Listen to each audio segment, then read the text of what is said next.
আমার শিক্ষক এবং সহপাঠীদের সবাইকে আসসালামু আলাইকুম। ওয়ালাইকুম আসসালাম। আজকে আমাদের বিষয় ছিল জীবনে সফলতা চাইলে আমাদের কি কি দক্ষতা থাকা অপরিহার্য।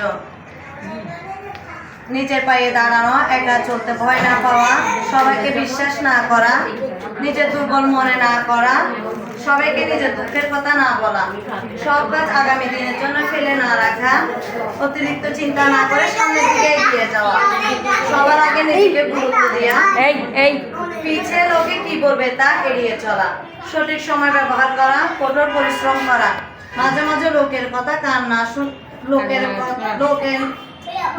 লোকের কথা না শুনে কান বন্ধ রাখা দরকার।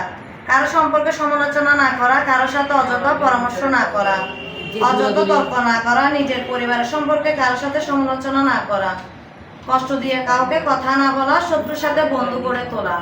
এই ছিল আমার বক্তব্য। সবাইকে ধন্যবাদ। আসসালামু আলাইকুম।